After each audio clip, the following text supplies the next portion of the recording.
नमस्कार साथियों, स्वागत है आपका रजत खंडेलवाल परिवार में। और कैसे हो आप सभी? कैसी चल रही है आपकी तैयारी? आई होप आप अच्छे से पढ़ रहे होंगे और जो पॉलिटी की क्लासेज हैं उनको एंजॉय कर रहे होंगे। आप सभी के वीडियो पे जो कमेंट आते हैं, लाइक्स आते हैं, वो मुझे भी मोटिवेट करते हैं।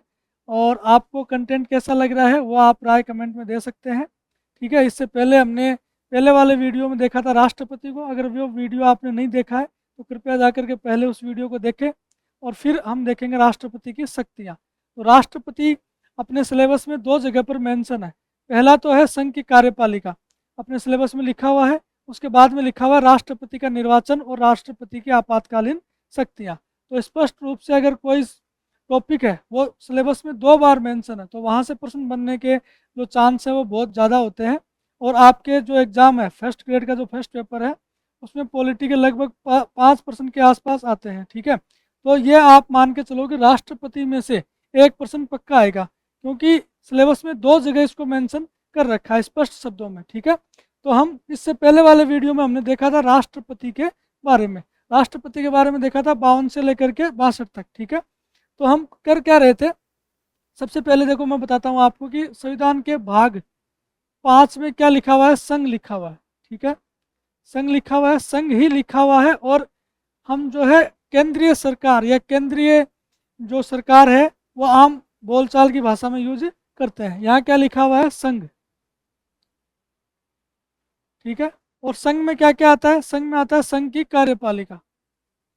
संघ की कार्यपालिका जो कि कहाँ से कहाँ तक है? 52 से लेकर के 78 तक।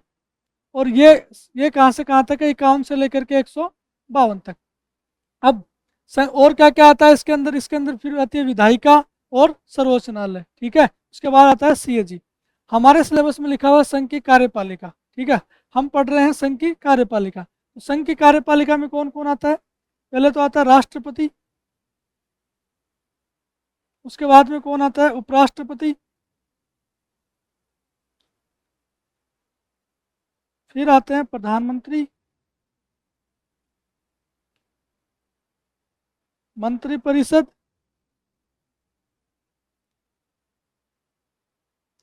और कौन आता है? महान्यायवादी। ठीक है, ये क्लियर रूप से अपने जो सिलेबस है उसमें लिखे हुए हैं। राष्ट्रपति भी लिखा हुआ है। ठीक है, फिर उसके बाद उपराष्ट्रपति, प्रधानमंत्री, मंत्रिपरिषद और महान्यायवादी। ये अपने सिलेबस में जो है स्पष्ट रूप से प्रधानमंत्री और मंत्रिपरिषद भी उल्लेख किया गया है। तो इसके बाद में हम क्या पढ़ेंगे? प्रधानमंत्री और मंत्रिपरिषद। और उससे पहले पढ़ेंगे उपराष्ट्रपति। राष्ट्रपति हमने जो महत्वपूर्ण अनुच्छेद है राष्ट्रपति के 52 से लेकर के 62 तक वो हमने देख लिए हैं। अब हम देखेंगे राष्ट्रपति की शक्तियाँ। तो राष्ट्रपति की शक्तियाँ जो है वो किसी विशेष आर्टिकल में मेंशन नहीं है, वो अलग अलग जो अनुच्छेद हैं वहाँ से ली गई है। ठीक है, अलग अलग अनुच्छेदों में अलग अलग जगह पर मेंशन है। तो हम इस वीडियो में अनुच्छेदों पर जो है ज़्यादा फोकस नहीं करेंगे, हम करेंगे कंसेप्ट पे। ठीक है, हम बात करेंगे राष्ट्रपति की शक्तियों की। ठीक है, तो राष्ट्रपति की जो शक्तियाँ हैं वो वैसे तो कोई वर्गीकरण नहीं किया गया, लेकिन हम अध्ययन की दृष्टि से, ठीक है, हम अध्ययन की दृष्टि से इसको दो भागों में बांट सकते हैं। कौन कौन से दो भागों में बांट सकते हैं? एक तो बांट सकते हैं सामान्य शक्तियों में। ठीक है, सामान्य शक्तियाँ और आपातकालीन शक्तियाँ। अब ये दोनों जो टॉपिक हैं ये अपने सिलेबस में मेंशन है। आपातकालीन शक्तियाँ तो स्पष्ट रूप से लिखी हुई हैं अलग से। ठीक है, तो ये तो बहुत ज़्यादा इंपॉर्टेंट है अपने लिए। ठीक है, और राष्ट्रपति की जो सामान्य शक्तियाँ हैं वो जैसे कार्यपालिका शक्तियाँ, विधायी शक्तियाँ, वित्तीय शक्तियाँ, न्यायिक शक्तियाँ, कूटनीतिक शक्तियाँ, सैन्य शक्तियाँ, विट्टो शक्तियाँ और क्षमादान की शक्तियाँ। ये 8 प्रकार की शक्तियाँ। और लास्ट में आती है विवेकीय सविवेकीय शक्तियाँ। ठीक है, तो विवेकाधीन शक्तियाँ हम इसमें देखेंगे। हम देखेंगे टोटल 9 प्रकार की इसमें शक्तियाँ देखेंगे। तो वीडियो जो है काफ़ी लंबा हो सकता है, आप धैर्य के साथ बैठे रहें और ध्यान से इस वीडियो को देखेंगे। ठीक है, तो इन सभी शक्तियों को हम कवर करेंगे।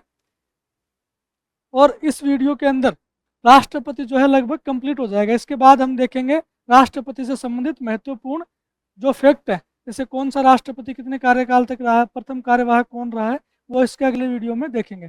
तो इस वीडियो में हम बात करेंगे राष्ट्रपति की शक्तियों की। अब राष्ट्रपति की शक्तियों की अगर हम बात करें तो जो एक सामान्य जानकारी के लिए कि राष्ट्रपति की जो कार्यपालिका शक्तियाँ हैं ये कौन सी शक्तियाँ होती हैं? राष्ट्रपति की कार्यपालिका शक्तियाँ, जैसे अभी हमने पढ़ा था संघ की कार्यपालिका। संघ की कार्यपालिका में कौन कौन होता है? राष्ट्रपति, उपराष्ट्रपति, प्रधानमंत्री, मंत्रिपरिषद और महान्यायवादी। तो इनसे संबंधित जितनी भी शक्तियाँ हैं राष्ट्रपति की, इनसे संबंधित कोई नियुक्तियां हैं, केंद्रीय सरकार से संबंधित कोई नियुक्ति है, या प्रधानमंत्री से संबंधित जो कार्य हैं, मंत्रिपरिषद से संबंधित कार्य हैं, वो सारे किस में आएंगे? कार्यपालिका शक्तियों में आएंगे। ठीक है। विधायी शक्तियां, देखो विधायी अपने जो भाग 5 है उसमें क्या लिखा हुआ? संघ की कार्यपालिका, फिर लिखी हुई विधायिका। तो विधायिका का मतलब यहाँ संसद से है। तो संसद में लोकसभा और राज्यसभा। तो लोकसभा और राज्यसभा से संबंधित जितने भी कार्य हैं राष्ट्रपति के, या जितनी भी शक्तियां हैं, वो किस में आएंगी? वो आएंगी विधायी शक्तियों में। उसके बाद में वित्तीय शक्तियां, जो पैसे से लेन देन का जो कार्य है, जो शक्तियां हैं जैसे धन विधेयक, वित्त विधेयक, ठीक है, वो सभी किस में आएंगी? वित्तीय शक्तियों में। न्यायिक शक्तियां, तो उच्चतम न्यायालय और उच्च न्यायालय से संबंधित जो शक्तियां हैं, ठीक है, वो किस में आएंगी? न्यायिक शक्तियों में। फिर कूटनीतिक शक्तियां, जो अन्य देशों के साथ संबंध है। सैन्य शक्तियां, वीटो पावर और क्षमादान की शक्तियां। तो ये सभी हम इस क्लास में देखेंगे। तो क्लास की शुरुआत करते हैं। सबसे पहले हम बात करेंगे किसकी? कार्यपालिका शक्तियों की। सबसे पहले किसकी बात करेंगे? कार्यपालिका शक्तियों की। तो अभी हम इसमें क्या पढ़ रहे हैं? कार्यपालिका शक्ति। अगर कार्यपालिका शक्तियों की अगर हम बात करें, तो सबसे पहले हम बात करते हैं कि आर्टिकल 53 में, देखो आर्टिकल 52 में क्या लिखा हुआ है? भारत का एक राष्ट्रपति होगा। और आर्टिकल 53 में क्या लिखा हुआ है? कि भारत की जो कार्यपालिका है, जो संघ कार्यपालिका है, उसकी समस्त शक्तियाँ वो किस में निहित होंगी? वो राष्ट्रपति में निहित होंगी। और राष्ट्रपति क्या करेगा? या तो स्वयं, ठीक है, या अपने अधीनस्थों की सहायता से क्या करेगा? इसका प्रयोग करेगा। अधीनस्थों से तात्पर्य यहाँ किससे है? मंत्रिपरिषद से है। ठीक है। तो आर्टिकल 74 में लिखा हुआ भी है कि मंत्रिपरिषद की सलाह से कौन काम करेगा? राष्ट्रपति काम करेगा। ठीक है। तो आर्टिकल 53 में क्या लिखा हुआ है? कार्यपालिका की समस्त शक्तियाँ राष्ट्रपति में निहित होंगी और वह इनका प्रयोग स्वयं या अधीनस्थों की सहायता से करेगा। ये क्या है? राष्ट्रपति की कार्यपालिका शक्ति है। उसके बाद में आर्टिकल 75 में, आर्टिकल 75 में लिखा हुआ है कि राष्ट्रपति प्रधानमंत्री की नियुक्ति करेगा। ठीक है। तो यहाँ क्या लिखा हुआ है? नियुक्ति करेगा। इस शब्द को ध्यान से देखिए। ये जो है आपके एग्जाम में पूछा गया था कि राष्ट्रपति प्रधानमंत्री की नियुक्ति क्या करता है, मतलब नियुक्ति करता है, निर्वाचन करता है, चयन करता है, किस तरीके से। ठीक है। प्रश्न केवल इतना था कि प्रधानमंत्री होता है। ऑप्शन में थे नियुक्त, निर्वाचन, चयनित, जो भी है। ठीक है। तो राष्ट्रपति क्या करता है? प्रधानमंत्री की नियुक्ति करता है। तो इसको आप जो है ध्यान रखेंगे। क्या लिखेंगे? क्या रखेंगे? ध्यान रखेंगे। क्या करता है? राष्ट्रपति प्रधानमंत्री क्या करता है? नियुक्ति करता है। ठीक है। तो और प्रधानमंत्री की सहायता से क्या करता है? अन्य मंत्रियों की नियुक्ति करता है। ठीक है।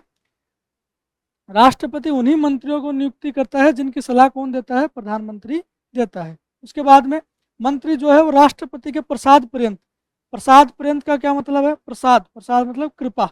जब तक राष्ट्रपति की कृपा बनी हुई है मंत्रियों पे, तब तक वो क्या रहेंगे? मंत्री बने रहेंगे। और जिस दिन राष्ट्रपति की कृपा खत्म हो जाएगी, वो क्या? मंत्री पद से हटा दिए जाएंगे। ठीक है। तो एक तो हो गया प्रधानमंत्री की नियुक्ति करता है। समस्त कार्यपालिका शक्तियाँ किस में निहित होती हैं? राष्ट्रपति में। अब आगे कौन सी शक्ति है? राष्ट्रपति जो है महान्यायवादी की नियुक्ति करता है आर्टिकल 76 में। ठीक है। और जो महान्यायवादी है वो राष्ट्रपति के प्रसाद पर्यंत अपने पद पर बना रहता है। महान्यायवादी, ये आसान भाषा में ये समझ लो कि कानूनी सलाहकार होता है केंद्र सरकार का। जैसे महाधिवक्ता होता है राज्य में, तो विधिक सलाह देने के लिए कौन होता है? महान्यायवादी होता है। ठीक है। विधिक मामलों में सलाह देता है केंद्र सरकार को। जब हम लोकसभा और राज्यसभा पढ़ेंगे तब इसको और डिटेल से पढ़ेंगे। ठीक है। आर्टिकल 76 को।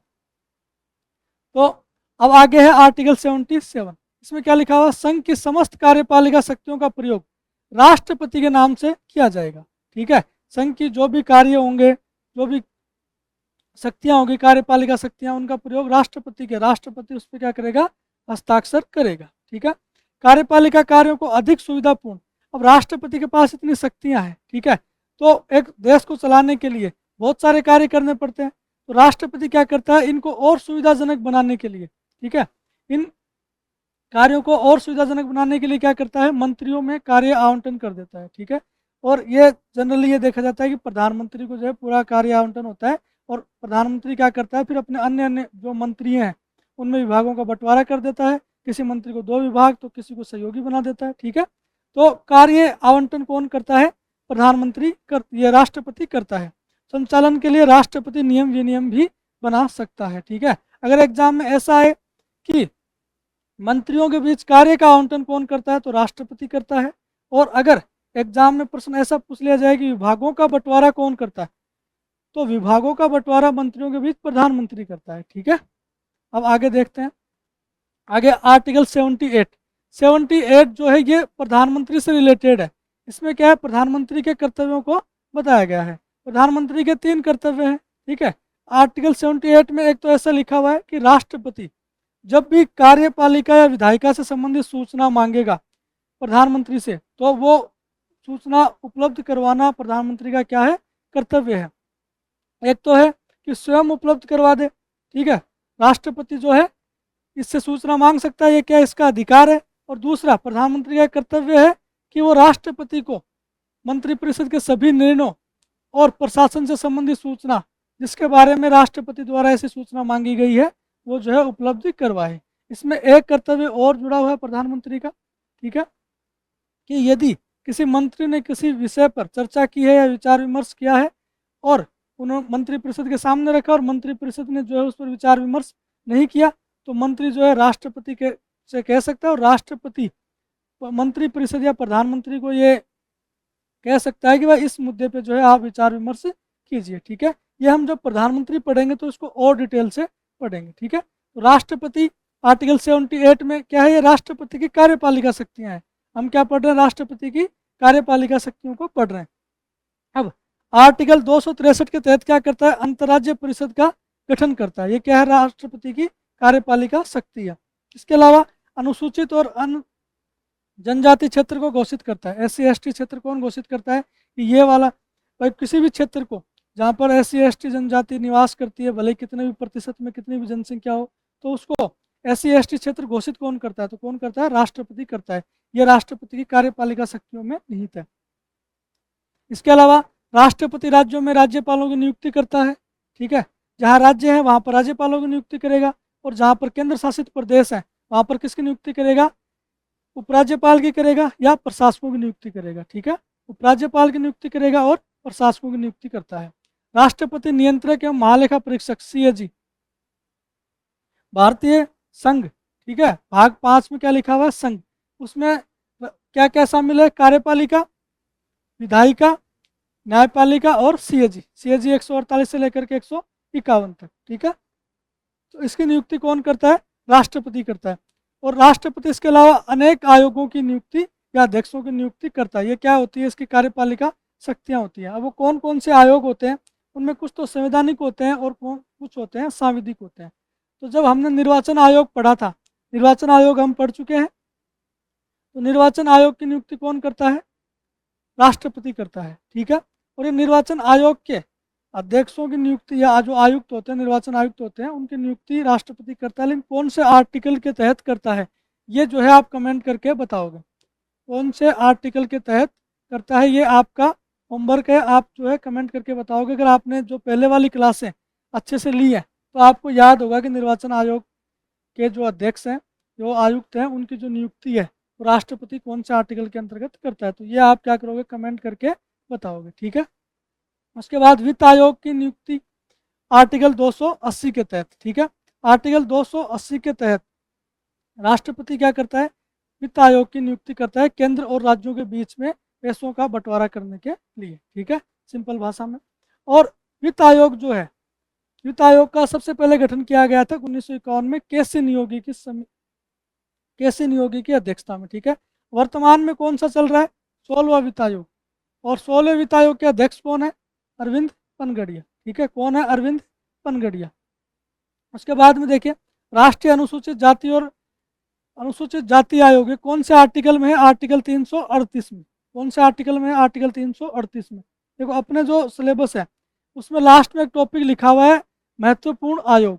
ठीक है, महत्वपूर्ण आयोग। तो महत्वपूर्ण आयोगों में जो सबसे ज़्यादा इम्पोर्टेंट थे वो तो हमने वहाँ देख लिए थे पर्टिकुलर क्लास में, और जो बच गए जो इतने इम्पोर्टेंट नहीं है लेकिन उनमें से कोई प्रश्न जो है मान लो बाई चांस पूछ लिया जाए, तो वो जो है अलग अलग क्लासों के अंदर आ रहे हैं।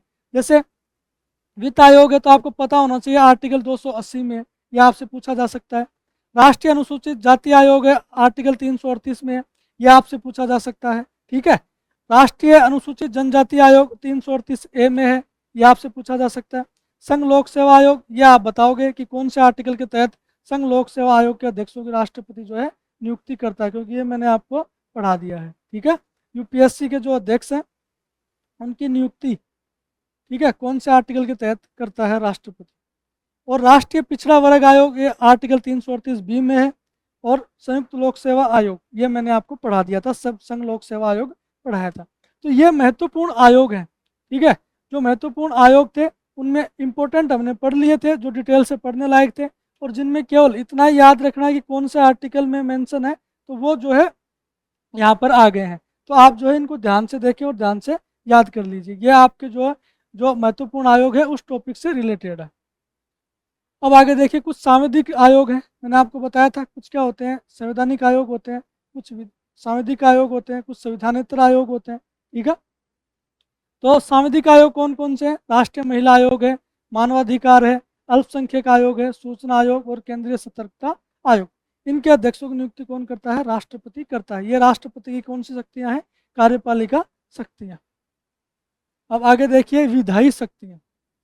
राष्ट्रपति की विधायी शक्तियां, हमने क्या देख लिया? कार्यपालिका शक्तियों को देख लिया। अब हम देखेंगे राष्ट्रपति की विधायी शक्तियों के बारे में। विधायी शक्तियां कौन कौन सी है? तो मैंने बताया था विधायी शक्तियां जो किससे रिलेटेड है? विधायिका से रिलेटेड है। और विधायिका में कौन कौन आता है? लोकसभा और राज्यसभा। तो लोकसभा और राज्यसभा से संबंधित जो भी कार्य हैं, जो भी शक्तियां हैं राष्ट्रपति की, वो किस में आएंगी? विधायी शक्तियों में आएंगी। तो सबसे पहले राष्ट्रपति संसद का एक अभिन्न अंग होता है। ठीक है, अपने संविधान है उसके अंदर आर्टिकल 79 में मेंशन किया गया है संसद का, और वहाँ पर मेंशन किया हुआ है संसद जो है वो तीन, जैसे राष्ट्रपति, लोकसभा और राज्यसभा, तीन लोगों से मिलकर के बनती है। संसद के अंग कौन कौन से हैं? राष्ट्रपति और लोकसभा और राज्यसभा। तो राष्ट्रपति जो है संसद का एक अभिन्न अंग है। ये क्या है? इसमें एक विधायी शक्तियों में आता है। राष्ट्रपति जो है सत्र को क्या करता है? सत्र आहूत करता है, सत्र बुलाता है। ठीक है, सत्र को समाप्त करता है, सत्र अवसान करता है। ठीक है, ये किसकी शक्ति है? राष्ट्रपति की विधायी शक्ति है। इसके अलावा वो क्या करता है? लोकसभा का विघटन कर सकेगा। ठीक है, लेकिन ये सब कार्य कैसे करता है? वो मंत्रिपरिषद की सलाह पे करता है। प्रधानमंत्री को सलाह देता है कि लोकसभा को जो विघटन कर दिया जाए जैसे, और जब उसका कार्यकाल पूरा हो जाता है, लोकसभा का कार्यकाल पूरा हो जाता है, तो वो स्वतः भंग हो जाती है। जैसे आपने देखा होगा कि जब 1975 में आपातकाल लगा, उसके बाद 1977 में इंदिरा गांधी प्रधानमंत्री थे, और उन्होंने जो है राष्ट्रपति को ये सलाह दी कि आप जो है इसको भंग कर दो, लोकसभा को भंग कर दिया जाए, और जो भारत जो है, देश जो है एक नए चुनाव चाहता है, तो निर्वाचन की घोषणा कर दी जाए। तो प्रधानमंत्री के कहने पर क्या कर सकता है राष्ट्रपति? लोकसभा का विघटन कर सकता है, और एक निश्चित कार्यकाल के बाद में, जैसे लोकसभा कार्यकाल 5 वर्ष होता है, 5 वर्ष के बाद जो है ये अपने आप ही भंग हो जाती है। ये किस में आते हैं? राष्ट्रपति की विधायी शक्तियों में आते हैं। राष्ट्रपति राज्यसभा में 12 सदस्यों का मनोनयन कर सकता है। राष्ट्रपति क्या कर सकता है? 12 सदस्यों का मनोनयन कर सकता है राज्यसभा में। इसके अलावा यदि राज्यसभा में सभापति या उपसभापति का पद, दोनों का पद रिक्त है, रिक्त से क्या मतलब होता है? जैसे अस्थायी, जैसे मान लो कि मृत्यु हो जाए, पद त्याग पत्र दे दे, ठीक है, या फिर उसको हटा दिया जाए, तो पद रिक्त माना जाएगा। एक होता है पद से अनुपस्थिति, अनुपस्थिति से तात्पर्य है कि उस दिन वो उपस्थित नहीं है। ठीक है, तो राष्ट्रपति क्या कर सकता है? अस्थायी सभापति की नियुक्ति कर सकता है। ये कहाँ लिखा हुआ? आर्टिकल 91(1) में। ठीक है, तो राष्ट्रपति अस्थायी अध्यक्ष की नियुक्ति, सभापति की नियुक्ति कर सकता है। ऐसे ही लोकसभा में राष्ट्रपति क्या कर सकता है? अस्थायी अध्यक्ष की नियुक्ति जो है कर सकता है। यदि लोकसभा में अध्यक्ष और उपाध्यक्ष दोनों का पद रिक्त है, तो राष्ट्रपति अस्थायी अध्यक्ष की नियुक्ति कर सकता है। ये कहाँ लिखा हुआ? आर्टिकल 95(1). ठीक है, 95(1) में। तो ये क्या है? सभा राष्ट्रपति की क्या है? विधायी शक्तियाँ। राष्ट्रपति की विधायी शक्तियाँ पढ़ रहे हैं। ठीक है, आर्टिकल 87, आर्टिकल 87 की अगर हम बात करें, तो राष्ट्रपति लोकसभा के प्रत्येक साधारण निर्वाचन के पश्चात प्रथम सत्र आरंभ में, निर्वाचन होने के बाद में लोकसभा का गठन होता है, उसके बाद में जो पहला सत्र होता है प्रथम सत्र होता है, और प्रत्येक वर्ष जो हर वर्ष जो पहला सत्र होता है, ठीक है, उसमें क्या करते, उसके आरंभ में क्या करता है, एक साथ दोनों को एक साथ बिठा करके संयुक्त अधिवेशन समवेत या एकतर रूप से या सामूहिक रूप से संसद के दोनों सदनों में क्या कर सकता है, विशेष अभिभाषण करेगा और संसद को उसके आह्वान का कारण बताएगा कि क्यों बुलाया गया है, दोनों को संयुक्त बैठक के रूप में क्यों बुलाया गया है। तो विशेष अभिभाषण कब होता है, जब लोकसभा का निर्वाचन हो जाता है और जो नवगठित लोकसभा है उसका पहला जो सत्र होता है उसमें, और प्रत्येक वर्ष के पहले सत्र में जो भाषण दिया जाता है उसको क्या कहते हैं, विशेष अभिभाषण कहते हैं। राष्ट्रपति के द्वारा दिया जाता है, यह राष्ट्रपति की विधायी शक्तियों में शामिल है। अब आर्टिकल 86 में क्या है, राष्ट्रपति जो है संसद को क्या भेज सकता है, संदेश भेज सकता है और दोनों सदनों में अभिभाषण दे सकता है। ठीक है, संदेश भेजने का अधिकार केवल किसको है, राष्ट्रपति को। ठीक है, अब आगे देखिए, राष्ट्रपति संसद में विशेष अभिभाषण, ये हमने देख लिया था, आम चुनाव के बाद पहले सत्र में और प्रतिवर्ष पहले सत्र में देता है विशेष अभिभाषण। कौन से आर्टिकल में, 87 में। ठीक है, अब आगे देखिए, राष्ट्रपति चुनाव आयोग की सलाह पर सांसदों की अयोग्यता का निर्णय लेता है, सांसदों को अयोग्य घोषित करता है। ठीक है, सांसदों की जो सांसद क्या होते हैं, संसद के सदस्य होते हैं लोकसभा और राज्यसभा के। अब उनकी कुछ योग्यताएं होती हैं, वो जब हम लोकसभा पढ़ेंगे और राज्यसभा पढ़ेंगे तब हम उनके बारे में चर्चा करेंगे। तो उनको अयोग्य घोषित कौन करता है, राष्ट्रपति करता है। किसकी सहायता से, निर्वाचन आयोग की सहायता से। ठीक है, आर्टिकल 103, इसको हम और डिटेल में पढ़ेंगे जब हम पढ़ेंगे लोकसभा और राज्यसभा। दोनों सदनों में अगर गतिरोध उत्पन्न हो जाए, दोनों में मनभेद है, ठीक है, मतभेद है, ठीक है, तो क्या होता है कि बिल विधेयक को पारित करवाने के लिए राष्ट्रपति क्या करता है, संयुक्त बैठक बुलाता है। ठीक है, और इसकी अध्यक्षता कौन कर सकता है, लोकसभा अध्यक्ष करता है आर्टिकल 108 के तहत। तो अपने सिलेबस में एक चीज़ और लिखी हुई है, संसद के आगे लिखा हुआ लोकसभा अध्यक्ष और लोकसभा अध्यक्ष के कार्य। तो लोकसभा अध्यक्ष के कार्यों में से एक कार्य क्या है कि वो संयुक्त अधिवेशन की क्या करता है, अध्यक्षता करता है। संयुक्त अधिवेशन की अध्यक्षता कौन करता है, लोकसभा अध्यक्ष, स्पीकर। ठीक है, तो ये आप याद रखना, ये आपसे पूछा जा सकता है। अब आगे देखिए, आर्टिकल 111, आर्टिकल 111 में क्या लिखा हुआ है कि राष्ट्रपति के पास जो है 3 प्रकार की शक्तियां होती हैं, 3 विकल्प होते हैं। अगर कोई विधेयक राष्ट्रपति के पास भेजा जाता है तो अब राष्ट्रपति के पास 3 ऑप्शन है। ठीक है, या तो वो उसको सहमति दे दे, ठीक है, या असहमति दे, अपनी असहमति दे, या फिर सहमति दे दे, और या फिर पुनर्विचार के लिए वापस लौटा दे। ठीक है, तो अपनी सहमति दे, सहमति को रोक ले, अस्वीकार कर दे, या पुनर्विचार के लिए वापस लौटा दे। और संसद से कोई विधेयक राष्ट्रपति के सहमति से ही अधिनियम बनता है। ठीक है, ये तो आपको पता ही है कि कोई भी विधेयक जैसे किसी सदन में पेश किया जाता है तो प्रथम सदन में पेश किया जाएगा, फिर वहाँ से पारित होगा, पारित होकर दूसरे सदन में जाएगा, और दूसरे सदन से फिर दोनों में पारित हो जाता है तो किसके पास जाता है, राष्ट्रपति के पास जाता है। राष्ट्रपति साइन करता है और वो क्या बन जाता है, अधिनियम बन जाता है। ठीक है, तो राष्ट्रपति की सहमति से क्या बनते हैं, अधिनियम बनते हैं। और आर्टिकल 111 के तहत राष्ट्रपति के पास कितने विकल्प हैं, 3 विकल्प है, सहमति दे या सहमति ना दे या फिर पुनर्विचार के लिए लौटा दे। ठीक है, अगर किसी विधेयक पर राष्ट्रपति की पूर्वानुमति से संसद में पेश किए जाते हैं, ठीक है, देखो इसमें क्या है, राष्ट्रपति एक बार पुनर्विचार के लिए लौटा सकता है, एक बार पुनर्विचार के लिए राष्ट्रपति जो है विधेयक को लौटा सकता है। अगर वापस विधान जो संसद है, अगर वापस संसद ने क्या किया, वापस उसी विधेयक को लौटा दिया, राष्ट्रपति को वापस भेज दिया कि हाँ बिल्कुल सही है, आप तो साइन करो इस पर, तो अब जो है राष्ट्रपति क्या है, इसको वापस पुनर्विचार के लिए नहीं लौटा सकता, उसको साइन जो है करने के लिए वो बाध्य है। लेकिन कुछ विधेयक ऐसे हैं जिन पर राष्ट्रपति जो है पुनर्विचार के लिए वापस नहीं भेज सकता। वो विधेयक कौन कौन से हैं, जैसे एक तो धन विधेयक है और नए राज्य के गठन से संबंधित विधेयक है। इन पे क्या करता है, राष्ट्रपति जो है पुनर्विचार के लिए नहीं लौटा सकता। और आगे देखिए, राष्ट्रपति अध्यादेश जारी करता है आर्टिकल 123 के तहत। जब हम राष्ट्रपति की शक्तियां पढ़ रहे हैं तो लास्ट में हम ये भी पढ़ेंगे कि राष्ट्रपति की अध्यादेश की शक्ति।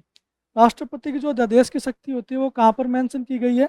आर्टिकल 123 के तहत मेंशन की गई है। अध्यादेश कब जारी किया जाता है? देखो, जब या तो संसद का सत्र नहीं चल रहा हो, संसद का सत्र दोनों जो सदन है वो सत्र में नहीं है, या फिर एक सदन नहीं है, एक है, तो इस स्थिति में, ऐसी सिचुएशन में अगर किसी कानून की आवश्यकता हो जाए, ठीक है, या कोई अध्यादेश जारी करना हो, कुछ अधिनियम पारित करना हो, कोई कानून बनाना हो, तो उस दौरान अब ये दोनों तो लोकसभा और राज्यसभा तो सत्र में है नहीं, तो वो कैसे बनेगा?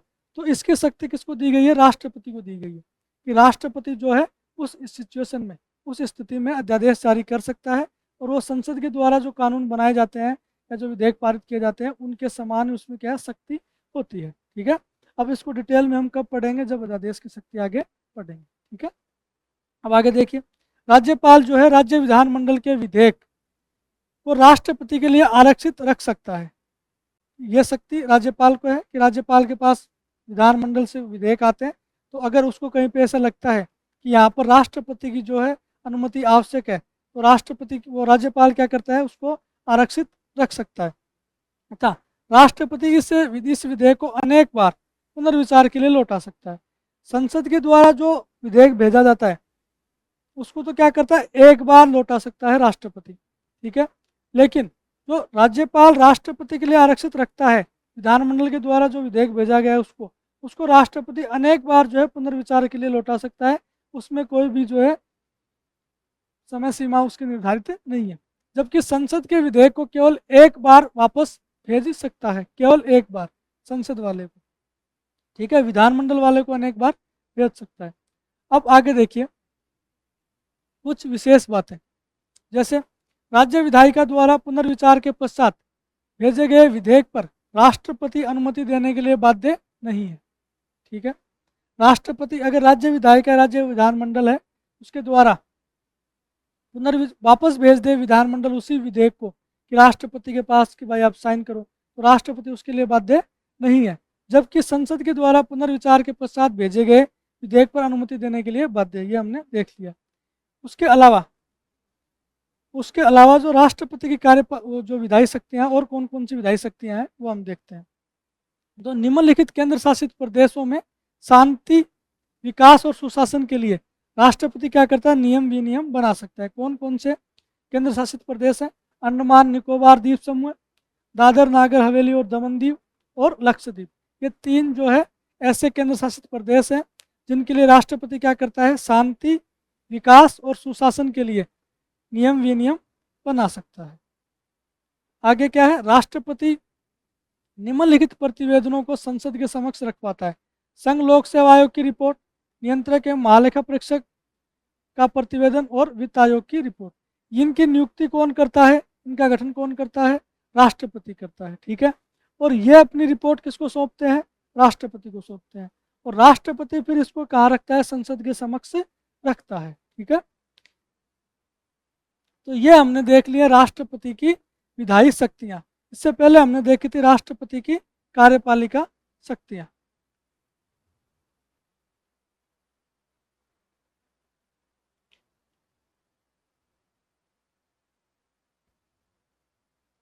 अब हम देखेंगे राष्ट्रपति की वित्तीय शक्तियाँ। ठीक है, ये क्लास जो है बहुत लंबी होने वाली है, और लंबी क्लास के लिए पानी की बोतल बहुत ज़्यादा आवश्यक है।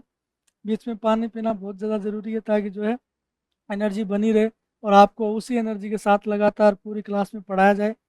और ये तो एक पानी पीने से कुछ एनर्जी आती है, और भी चीज़ें होती है जिनसे एनर्जी आती है, जैसे आप लाइक करते हो वीडियो को।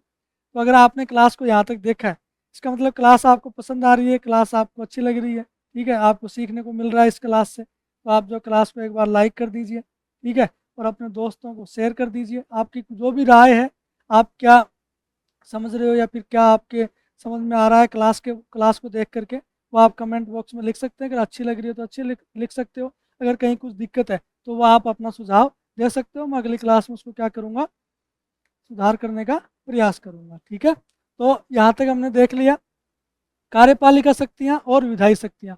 अब हम बात करेंगे राष्ट्रपति की वित्तीय शक्तियों के बारे में। तो सबसे पहले वित्तीय शक्तियों में क्या आता है? आर्टिकल 112। आर्टिकल 112 में क्या लिखा हुआ है? वार्षिक वित्तीय विवरण, ठीक है, इसे हम क्या कहते हैं, बजट कहते हैं। वार्षिक, देखो संविधान में कहीं पर भी बजट शब्द का उल्लेख नहीं किया गया है, वहाँ लिखा हुआ है वार्षिक वित्तीय विवरण। बजट शब्द जो है वो हम एक परंपरा के तहत यूज कर रहे थे। बजट का अर्थ होता है कि चमड़े का थैला। तो जब ब्रिटिश शासन के दौरान बजट पेश किया जाता था तो वो एक चमड़े के थैले के में उसको लेकर के आते थे, ठीक है, तो इसलिए उसका नाम पड़ गया बजट। लेकिन संविधान में कहीं भी बजट शब्द का उल्लेख नहीं किया गया। संविधान में क्या लिखा हुआ है, वार्षिक वित्तीय विवरण। राष्ट्रपति क्या करता है, प्रत्येक वर्ष, प्रत्येक वित्तीय वर्ष कहाँ से कहाँ तक होता है, 1 अप्रैल से 31 मार्च तक, ठीक है, 1 अप्रैल से 31 मार्च तक। तो ये प्रत्येक वित्तीय वर्ष के प्रारंभ में संसद के दोनों सदनों के सम्मुख, लोकसभा और राज्यसभा के सम्मुख क्या करवाता है, वार्षिक वित्तीय विवरण को रखवाता है। वित्तीय, ये जो वित्त मंत्री बजट पेश करता है, लेकिन संविधान में कौन करवाता है ये काम, राष्ट्रपति के द्वारा किया जाता है, ठीक है। तो आर्टिकल 112 में किसका नाम लिखा हुआ, राष्ट्रपति के द्वारा। तो वार्षिक वित्तीय विवरण कौन पेश करवाता है, राष्ट्रपति। अब आगे देखिए आर्टिकल 113। आर्टिकल 113 में क्या लिखा हुआ है, राष्ट्रपति की पूर्वानुमति से अनुदान की मांगे जो क्या की जाती है, पेश की जाती है। अनुदान की मांगे क्या है भाई, विभिन्न मंत्रालय हैं, विभिन्न विभाग हैं, उनमें कार्य होता है तो पैसे लगते हैं, ठीक है, खर्चा होता है। तो उन रुपये जब बजट पेश किया जाता है तो उस दौरान जो है उस विभाग के लिए, उसके जो मंत्रालय है उसके लिए जो खर्चा होता है उसके लिए अनुदान की मांगे पेश की जाती है। मतलब उसके लिए खर्चा वगैरह मांगा जाता है, भाई इस विभाग के लिए इतने पैसे की आवश्यकता है, इस मंत्रालय के लिए इतने रुपए की आवश्यकता है, और इतने रुपए जो इसको आवंटित किए जाते हैं। और ये जो खर्चा होता है कहाँ से होता है, संचित निधि से होता है। संचित निधि कहाँ पर है, देखो संचित निधि का उल्लेख कहाँ पर किया गया है, आर्टिकल 266(1), ठीक है। और एक होती है आकस्मिक निधि, ठीक है, एक बार ये देख लेते हैं। आर्टिकल 267 भारत की आकस्मिक निधि, ठीक है, जिसमें कितने रुपए होते हैं, 500 करोड़ रुपए होते हैं। उससे अप्रत्याशित व्यय के लिए राष्ट्रपति अग्रिम भुगतान की स्वीकृति दे सकता है। ये क्या है, राष्ट्रपति की वित्तीय शक्ति है। अब देखिए, एक तो होती है संचित निधि, एक होती है आकस्मिक निधि।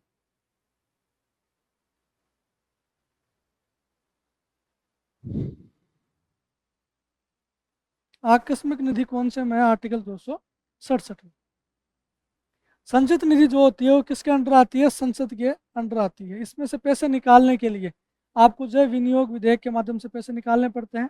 तो ये संचित निधि है, एक गुल्लक की तरह होती है, ठीक है, तिजोरी की तरह। और संसद उसके ऊपर किसकी तरह बैठी है, सांप की तरह। अगर आपको पैसे निकालने हैं तो संसद से पूछना पड़ेगा, उसको कारण बताना पड़ेगा कि इस चीज़ के लिए हम क्या है पैसे निकाल रहे हैं, ठीक है। लेकिन आकस्मिक निधि, कुछ इसको आपातकालीन निधि भी कहते हैं। अगर ऐसी परिस्थितियाँ आ गई, कुछ अप्रत्याशित परिस्थितियाँ आ गई, ठीक है, और उस दौरान जो है संचित निधि में से तुरंत, क्योंकि विनियोग विधेयक पेश करना पड़ता है, टाइम लगता है, और तुरंत किसी पैसे की आवश्यकता है, तो वो कहाँ से आएंगे, वो आएंगे आकस्मिक निधि से। ये राष्ट्रपति के अंडर आती है। और राष्ट्रपति जो है इसके अंदर से ये 500 करोड़ रुपए होते हैं, 500 करोड़ रुपए में से खर्च कर सकता है। लेकिन 500 करोड़ रुपए खर्च कर सकता है, संसद की अनुमति की आवश्यकता नहीं होती है। लेकिन जब इसमें 500 करोड़ रुपए वापस डाले जाते हैं तो जो है उसको बताना पड़ता है, संचित जो संसद है उसको 1 माह के अंदर अंदर जो है राष्ट्रपति को स्पष्टीकरण कारण देना पड़ता है कि हमने जो है इससे पैसे क्यों निकाले हैं। आकस्मिक निधि राष्ट्रपति के अंडर आती है, इसका मतलब क्या है, राष्ट्रपति किसकी सलाह से कार्य करता है, प्रधानमंत्री मंत्रिपरिषद की सलाह से। तो ये 500 करोड़ रुपए अगर देखा जाए तो किसके अंडर आते हैं, प्रधानमंत्री के अंडर आते हैं, ठीक है। तो ये क्या हमने देख रहे हैं हम, राष्ट्रपति की वित्तीय शक्तियाँ। अब हम बात करते हैं आर्टिकल 280 की।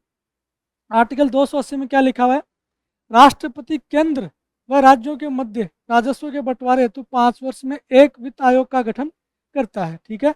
वित्त आयोग का गठन करता है। वर्तमान में 16वें वित्त आयोग का गठन किया गया है, जिसके अध्यक्ष कौन है, अरविंद पनगड़िया हैं। सबसे पहले 1951 में केसी नियोगी की अध्यक्षता में क्या किया गया था, वित्त आयोग का गठन किया गया था। धन विधेयक राष्ट्रपति की सिफारिश से केवल लोकसभा में पेश किए जाते हैं, वेरी इंपॉर्टेंट।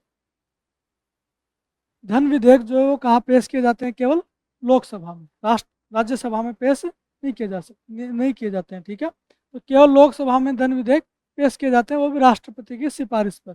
ये क्या है, राष्ट्रपति की वित्तीय शक्तियाँ। अब हम बात करेंगे राष्ट्रपति की न्यायिक शक्तियों के बारे में, ठीक है। अब हम क्या पढ़ेंगे, राष्ट्रपति की न्यायिक शक्तियाँ। तो न्यायिक शक्तियाँ जब वीडियो क्लास स्टार्ट हुई थी तो मैंने आपको बता दिया था न्यायिक शक्तियों से क्या मतलब है, जो उच्चतम न्यायालय है और जो उच्च न्यायालय है उनसे संबंधित जितनी भी शक्तियाँ हैं राष्ट्रपति की, वो क्या है सभी, वो क्या है, न्यायिक शक्तियाँ हैं, ठीक है। तो सबसे पहले राष्ट्रपति उच्चतम न्यायालय के न्यायाधीशों की नियुक्ति करता है, ठीक है। तो ये क्या है, राष्ट्रपति की न्यायिक शक्ति है। अब आप मुझे ये बताओगे कि राष्ट्रपति उच्चतम न्यायालय के न्यायाधीशों की नियुक्ति जो है कौन से आर्टिकल के तहत करता है, क्योंकि मैंने आपको जो है उच्च न्यायालय पढ़ा दिया है। उच्चतम न्यायालय अपना कंप्लीट हो चुका है, उसकी एमसीक्यू सीरीज भी कंप्लीट हो चुकी है। तो ये अगर आपने क्लास को ध्यान से देखा है और आप जो सीरियस रूप से क्लास को ले रहे हो और पढ़ रहे हो, तो आपको ये ध्यान होगा कि उच्चतम न्यायालय के न्यायाधीशों की नियुक्ति कौन से आर्टिकल के तहत करता है राष्ट्रपति। तो यह आप मुझे कमेंट बॉक्स में कमेंट करके बताओ। उसके बाद में राष्ट्रपति उच्च न्यायालय के न्यायाधीशों की नियुक्ति करता है और राष्ट्रपति उच्चतम न्यायालय से परामर्श ले सकता है। ये भी हमने देख लिया था, ये कौन से आर्टिकल के तहत है, ये भी आप मुझे बताओगे, ठीक है। ये आप कमेंट करके बताओगे कौन से आर्टिकल के अंतर्गत परामर्श ले सकता है राष्ट्रपति उच्चतम न्यायालय से। और इसके अलावा राष्ट्रपति क्षमा करने की शक्ति रखता है। ये क्या है, राष्ट्रपति की न्यायिक शक्तियाँ हैं, ठीक है। तो राष्ट्रपति की न्यायिक शक्तियों हमने क्या देखा, राष्ट्रपति उच्चतम न्यायालय के न्यायाधीशों की नियुक्ति करता है। दूसरा, उच्च न्यायालय, ठीक है।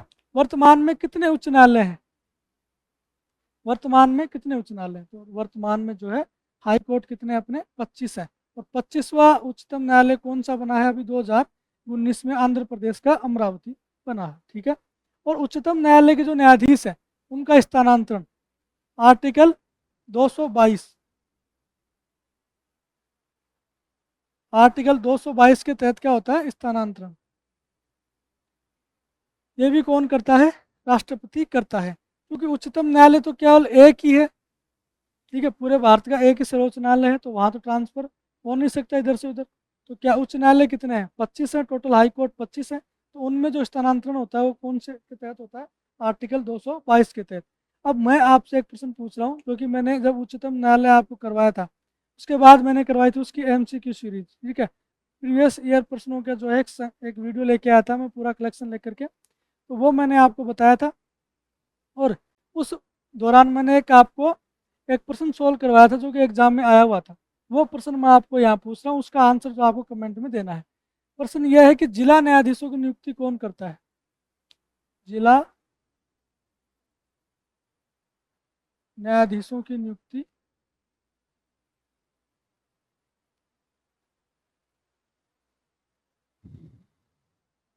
जिला न्यायाधीशों की नियुक्ति कौन करता है। अगर आपको आंसर याद नहीं है तो उस क्लास को वापस देख लेना, क्योंकि ये प्रश्न एग्जाम में पूछा गया है और ये वापस से रिपीट हो सकता है, ठीक है। अब हमने देख ली न्यायिक शक्तियाँ। राष्ट्रपति की जो क्षमादान की शक्तियाँ, ये उच्चतम न्यायालय परामर्श कौन से आर्टिकल में लेता है, आर्टिकल 143, ठीक है। राष्ट्रपति क्षमा करने की शक्ति रखता है आर्टिकल 72 में। जब हम आगे पढ़ेंगे राष्ट्रपति की क्षमादान शक्तियाँ, तो उसमें पढ़ेंगे राष्ट्रपति की कौन कौन सी क्षमादान शक्तियाँ होती हैं। तो यह हमने क्या देख ली है, राष्ट्रपति की न्यायिक शक्तियाँ। अब हम बात करेंगे कूटनीतिक शक्तियों के बारे में। कूटनीतिक शक्तियाँ कौन कौन सी होती हैं राष्ट्रपति की। तो इसमें सबसे पहले क्या लिखा हुआ है, सभी प्रकार की जो अंतर्राष्ट्रीय संधियाँ हैं और समझौते हैं वो क्या किए जाते हैं, राष्ट्रपति के नाम से किए जाते हैं। राष्ट्रपति क्या है, अपने देश का प्रथम नागरिक है, ठीक है। लेकिन इनका संसद से अनुमोदन आवश्यक है। अन्य देशों में हमारे राजदूत, उच्चायुक्तों की नियुक्ति राष्ट्रपति करता है। जो अन्य देशों में हमारे उच्चायुक्त होते हैं, एम्बेसडर होते हैं, उनकी नियुक्ति कौन करता है, राष्ट्रपति के द्वारा की जाती है। अन्य देशों से आने वाले उच्चायुक्तों और राजदूतों का, जो दूसरे देश के उच्चायुक्त आते हैं, राजदूत आते हैं, उनका स्वागत भी कौन करता है, राष्ट्रपति करता है, ये प्रोटोकॉल के तहत, ठीक है। तो ये क्या है, राष्ट्रपति की कूटनीतिक शक्तियाँ। अब हम देखेंगे राष्ट्रपति की सैन्य शक्तियाँ। देखो इनके बारे में केवल जितना आपको ये लिखा हुआ है ना, इतना ही पढ़ना है। ये कथन में आ सकते हैं, ठीक है, क्योंकि आपके पास समय कम है, ठीक है, सिलेबस बहुत बड़ा है। इस वजह से सिलेबस को देखते हुए हमें जो है सिलेबस को जल्दी से जल्दी कवर करना पड़ेगा, ठीक है। तो उस तरीके से आपको जो महत्वपूर्ण चीज़ें हैं वो आपको पढ़नी है। और राष्ट्रपति की जितनी भी शक्तियां हैं इनको केवल आपको ये याद होना चाहिए कि हाँ ये शक्ति होती है, कथन में पूछी जा सकती है, आर्टिकल तो यहाँ से पूछा नहीं जाएगा। ठीक है, तो आपको क्या करना है, सीधे सीधे जो मैं पढ़ा रहा हूँ केवल उतना पढ़ के चले जाना है। ठीक है, अब हम बात करते हैं सैन्य शक्तियों की। सैन्य शक्तियाँ राष्ट्रपति की तीनों सेनाओं का प्रमुख होता है राष्ट्रपति। ठीक है, वह युद्ध प्रारंभ की घोषणा करता है तथा समाप्ति की घोषणा भी कौन करता है, राष्ट्रपति करता है। किंतु इस शक्ति का प्रयोग वह संसद, इस शक्ति का जो प्रयोग है वो संसद विधि बनाकर क्या कर सकती है, विनियमित कर सकती है।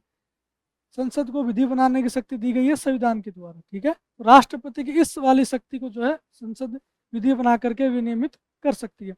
इसके अलावा राष्ट्रपति की सैन्य शक्ति उसकी कार्यपालिका शक्ति के अधीन है, इसका प्रयोग वह मंत्रिपरिषद की सलाह से करता है। अब राष्ट्रपति की इतनी सारी शक्तियाँ आप पढ़ रहे हो तो आपको ऐसा लग रहा होगा राष्ट्रपति जो है बहुत ज़्यादा पावरफुल है और राष्ट्रपति ही भारत में सबसे ज़्यादा पावरफुल है, लेकिन ऐसा नहीं है। इस सभी शक्तियों का प्रयोग राष्ट्रपति कैसे करता है, मंत्रिपरिषद की सलाह से करता है, और मंत्रिपरिषद का हेड कौन होता है, प्रधानमंत्री होता है। ठीक है, अब हम बात करेंगे राष्ट्रपति की वीटो शक्तियों के बारे में। राष्ट्रपति की वीटो शक्तियों के बारे में ये क्या होती है, देखो वैसे तो राष्ट्र संविधान के अंतर्गत कहीं भी वीटो पावर का प्रयोग नहीं किया गया है। ठीक है, लेकिन ये वीटो शक्तियां जो है कुछ अनुच्छेद हैं, कतिपय अनुच्छेद हैं जो क्या करते हैं, राष्ट्रपति को ये शक्तियां प्रदान करते हैं। ठीक है, तो अनुच्छेद 111 हमने पढ़ा था। अनुच्छेद 111 के तहत राष्ट्रपति के पास 3 विकल्प होते हैं। अगर कोई विधेयक आता है तो वो कौन कौन से होते हैं, या तो अनुमति दे दे, या फिर अनुमति को नहीं दे। ठीक है, और तीसरा कौन सा है कि वो पुनर्विचार के लिए लौटा दे। तो 3 विकल्प होते हैं, अनुमति दे दे, या अनुमति को अपने पास सुरक्षित रख सकता है, या फिर वह विधि जो विधेयक है उसको पुनर्विचार के लिए लौटा सकता है, लेकिन धन विधेयक को वो पुनर्विचार के लिए नहीं लौटा सकता, उस पर उसको अनुमति देनी ही पड़ेगी। तो राष्ट्रपति के पास जो है 3 प्रकार की शक्तियाँ होती हैं, वीटो शक्तियाँ। एक तो होती है आत्यंतिक वीटो, एब्सोल्यूट वीटो। दूसरी होती है निलंबनकारी,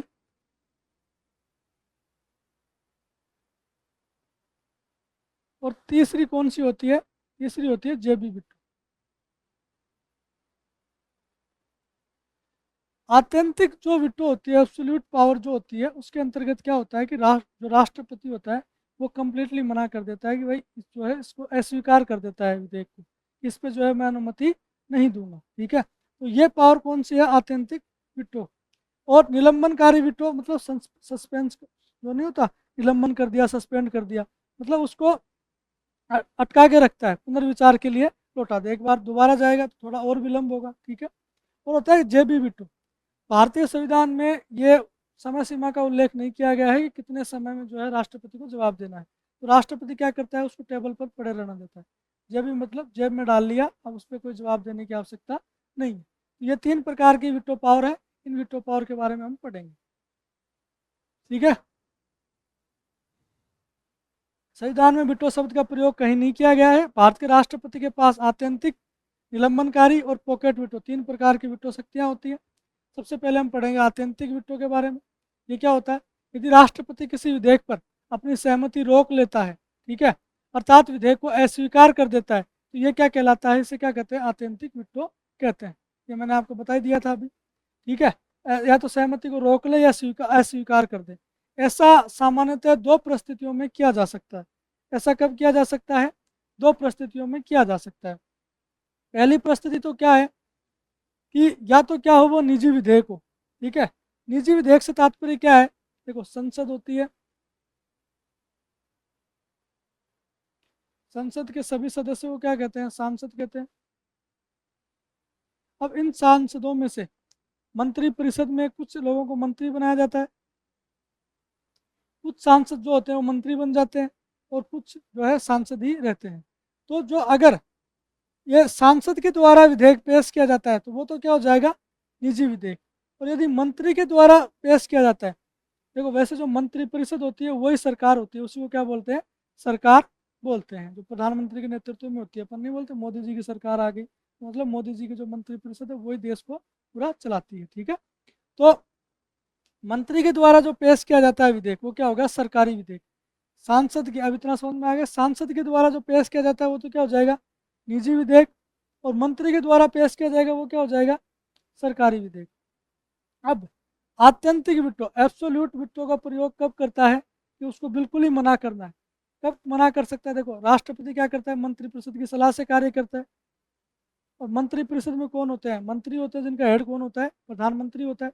अब मंत्री ने सलाह नहीं दी है, विधेयक पेश जो किया है वो राष्ट्रपति को सलाह मंत्री के द्वारा नहीं दी गई है, मंत्रिपरिषद के द्वारा नहीं दी गई है, तो राष्ट्रपति क्या कर सकता है, उसको पुनर्विचार के लिए लौटा सकता है। ठीक है, तो राष्ट्रपति क्या करेगा, यहाँ पर मना कर देगा। ठीक है, लेकिन दूसरा केस है, अगर सरकारी विधेयक है, किसी मंत्री ने पेश किया, मतलब देखो मंत्री परिषद जो होती है वहाँ पे एक सामूहिक उत्तर, जब हम मंत्री परिषद पढ़ेंगे तो मैं आपको बताऊंगा कि एक सामूहिक उत्तरदायित्व होता है। मंत्री परिषद के 3 प्रकार के उत्तरदायित्व होते हैं, व्यक्तिगत उत्तरदायित्व है, सामूहिक उत्तरदायित्व है, और कोई विधित उत्तरदायित्व नहीं है। ठीक है, तो ऐसे सामूहिक उत्तरदायित्व का मतलब है कि भले ही एक मंत्री ने कुछ कह दिया तो पूरी टीम वर्क काम करती है वहाँ पे, पूरी मंत्री परिषद का ही माना जाएगा। अगर प्रधानमंत्री ने कह दिया ऐसा करना है तो सब ऐसा ही करेंगे, अगर कोई विरोध करता है तो उसको जो इस्तीफा देना पड़ता है। ठीक है, तो ऐसे ही अगर मंत्री ने पेश किया है, इसका मतलब क्या है, पूरी मंत्री परिषद ने पेश किया है, तो ये क्या हो गया, सरकारी विधेयक हो गया। तो निजी विधेयक है तो वो डायरेक्ट मना कर देगा राष्ट्रपति। अगर सरकारी विधेयक है, ठीक है, तो उसको हाँ करना पड़ेगा। लेकिन सरकारी विधेयक है, लेकिन क्या है, देखो संसद से पास हो गया, ठीक है, और राष्ट्रपति की अनुमति के लिए भेजा गया, लेकिन उससे पहले क्या हुआ, लोकसभा भंग हो गई, ठीक है, या मंत्रिपरिषद भंग हो गई, तो अब राष्ट्रपति जो है मानने के लिए बाध्य नहीं है। ठीक है, सरकारी विधेयक के संबंध में यदि मंत्रिपरिषद ही बदल जाए, नई मंत्रिपरिषद आ जाए, तो अब इसकी बात मानेगा, पुराने वाले की थोड़ी मानेगा। ठीक है, तो आत्यंतिक विटो पावर जो है वो 2 स्थितियों में जो है राष्ट्रपति प्रयोग कर सकता है। कब कब कर सकता है, या तो निजी विधेयक हो, अगर सरकारी विधेयक है और अगर उसमें मंत्रिपरिषद बदल जाए तो राष्ट्रपति जो है मना कर सकता है। अभी तक इसका प्रयोग जो है 2 बार हुआ है, इसको आप याद कर लेना। ठीक है, ये इंपॉर्टेंट है। अभी तक 2 बार विटो शक्ति, इस आत्यंतिक विटो शक्ति का प्रयोग 2 बार हुआ है। एक तो 1954 में किसने किया है, डॉक्टर राजेंद्र प्रसाद ने, पहले राष्ट्रपति डॉक्टर राजेंद्र प्रसाद के द्वारा। पेप्सू, पेप्सू क्या है, Patiala and east Punjab state संघ। ठीक है, ये प्रांत था पहले, उसको समाप्त कर दिया गया बाद में। ठीक है, तो इसके ऊपर जो विधेयक आया था, विनियोग विधेयक, उस पर अपना निर्णय रोक लिया था, किसने, डॉक्टर राजेंद्र प्रसाद। 1991 में डॉक्टर आर वेंकट रमन द्वारा संसद सदस्य वेतन भत्ता और पेंशन संशोधन विधेयक पर रोक लिया था। ये दोनों इंपॉर्टेंट है, ये कई बार एग्जाम से पूछते हैं कि आत्यंतिक विटो पावर का प्रयोग कब किया गया था, या कि उस समय राष्ट्रपति कौन था, किसने किया था, तो आप ये याद रखना। 1954 में डॉक्टर राजेंद्र प्रसाद ने पेप्सू विनियोग विधेयक पर, 1991 में डॉक्टर आर वेंकट रमन ने, ठीक है, संसद सदस्य वेतन भत्ता और पेंशन संशोधन पर किया था। ठीक है, ये हो गया आत्यंतिक विटो। अब हम पढ़ेंगे निलंबनकारी विटो। निलंबनकारी विटो में क्या है कि यदि राष्ट्रपति किसी विधेयक को पुनर्विचार हेतु संसद के पास वापस भेजता है तो इसे क्या कहते हैं, निलंबनकारी। निलंबनकारी मतलब सस्पेंड होना, मतलब आपने देखा होगा कि भाई विलंब कर रहे हो, इसको ऐसे याद रख लो आप कि विलंब कर रहे हो। ठीक है, विलंब कैसे होगा कि एक बार दोबारा भेज दो, थोड़ा दोबारा पेश करने में टाइम लगेगा। ठीक है, लोकसभा में जाएगा, राज्यसभा में जाएगा, फिर वो बहुमत से पारित करेंगे, फिर राष्ट्रपति के पास आएगा, थोड़ा टाइम और लगेगा। ठीक है, तो निलंबनकारी विटो से आप याद क्या रखोगे, विलंब करना है। विलंब कैसे होगा, पुनर्विचार के लिए भेजने से होगा। ठीक है, तो राष्ट्रपति पुनर्विचार के लिए भेज देता है निलंबनकारी विटो में, लेकिन राष्ट्रपति क्या करता है, केवल एक बार ही पुनर्विचार के लिए भेज सकता है। ठीक है, और धन विधेयक पर तो एक बार भी भेज नहीं सकता, तो केवल एक बार भेज सकता है। अगर उसके बाद में दोबारा से इन्होंने पारित कर दिया तो उसके बाद जो है उसको बाध्य है अनुमति देने के लिए राष्ट्रपति। इसका प्रयोग भी एक बार हुआ है, डॉक्टर एपीजे अब्दुल कलाम द्वारा लाभ का पद विधेयक 2006 पर इसका प्रयोग किया गया था। ठीक है, निलंबनकारी विटो का प्रयोग कब किया गया था, 2006 में एपीजे अब्दुल कलाम के द्वारा लाभ का पद विधेयक 2006 पर। यह भी जो है एग्जाम में कई बार पूछा गया है। उसके बाद में राज्य के गठन विधेयक व धन विधेयक पर जो है विटो शक्ति का प्रयोग नहीं कर सकते, ये हमने पहले ही देख लिया था कि धन विधेयक और राज्य के गठन पर जो है आप जो राज्य गठन के लिए जो विधेयक पारित होता है उसके लिए आप क्या नहीं कर सकते, इस वीटो पावर का प्रयोग नहीं कर सकते, मतलब पुनर्विचार के लिए नहीं भेज सकते।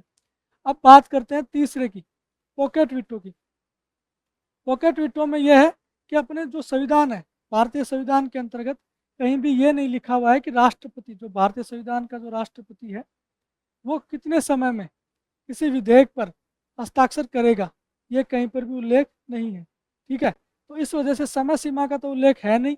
इस वजह से यदि राष्ट्रपति विधेयक पर ना तो सहमति दे, ना ही असहमति दे, और ना ही पुनर्विचार के लिए वापस भेजे, ठीक है, बल्कि वो क्या करे, अनिश्चित काल के लिए विधेयक को अपने पास रख ले, तो इसे क्या कहते हैं, पॉकेट वीटो कहते हैं। मतलब ना तो अनुमति दे और ना ही सहमति दे और ना ही उसको जो है मना करे, वो क्या करे, मतलब टेबल पर पड़ा रहे, या फिर ऐसे सामान्य भाषा में बोलते हैं कि उसको उठा के जेब में डाल लिया और वो जेब में ही पड़ा है अभी तक, तो ठीक है, तो जेबी विटो इस तरीके से हो जाएगा। अभी तक केवल एक बार जेबी विटो का प्रयोग कितनी बार किया गया है, केवल एक बार किया गया है। कब किया गया था, 1986 में राष्ट्रपति ज्ञानी जेल सिंह के द्वारा भारतीय डाकघर संशोधन विधेयक पर। तो ये आप याद रखना, जेबी विटो का प्रयोग कब किया गया था, 1986 में किया गया था। राष्ट्रपति कौन था, ज्ञानी जेल सिंह थे। कहा कब, किस विधेयक पे किया गया था, भारतीय डाकघर संशोधन विधेयक पर किया गया था। तो ये हमने क्या देख ली, राष्ट्रपति की विटो शक्तियाँ, राष्ट्रपति की विटो पावर जो हमने देख ली। अब हम देखेंगे राष्ट्रपति की क्षमादान शक्तियाँ। राष्ट्रपति की क्षमादान शक्तियाँ कौन से अनुच्छेद में है, अनुच्छेद 72 में, राष्ट्रपति की क्षमादान शक्तियाँ।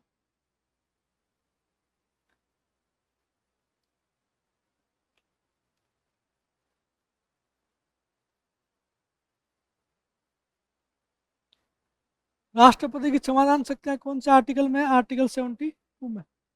राष्ट्रपति जो है निम्नलिखित विषयों पर क्या कर सकता है, समाधान की शक्तियों का प्रयोग कर सकता है। अब देखो, भारतीय संविधान में 7वीं अनुसूची है, उसमें 3 अनुसूचियों का किया गया है वर्णन, संघ सूची, राज्य सूची और समवर्ती सूची।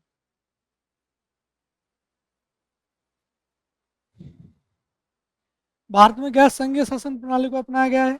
भारत में क्या है, राज्य मिलकर के क्या बने, भारत में क्या है, विभिन्न प्रकार के राज्य हैं और केंद्र है, और केंद्र और राज्यों के बीच में शक्तियों को क्या किया गया, बंटवारा किया गया है। तो उसको बंटवारा करने के लिए 3 सूचियां बनाई गई हैं, संघ सूची, राज्य सूची और समवर्ती सूची। संघ सूची में जो विषय लिखे हुए हैं उन विषयों पर कौन कानून बना सकता है, केंद्र सरकार कानून बना सकती है। राज्य सूची के विषयों पर कौन कानून बनाता है, राज्य सरकार बनाती है। और समवर्ती सूची में ऐसे विषय हैं जिन पर केंद्र सरकार, संघ सरकार और राज्य सरकार दोनों क्या बना सकती है, कानून बना सकती है। वो विषय कौन से में लिखे हुए हैं, समवर्ती सूची में लिखे हुए हैं। अब जो है, अगर केंद्र सरकार को कानून बनाती है तो वो ज़्यादा मान्य होगा। अब संघ सरकार, संघ सूची, राज्य सूची और समवर्ती सूची। अब संघ सूची के विषय पर अगर किसी ने इसका उल्लंघन किया है, संघ सूची के विषय का उल्लंघन किया है, तो राष्ट्रपति जो है इस पर समाधान की शक्तियों का प्रयोग कर सकता है।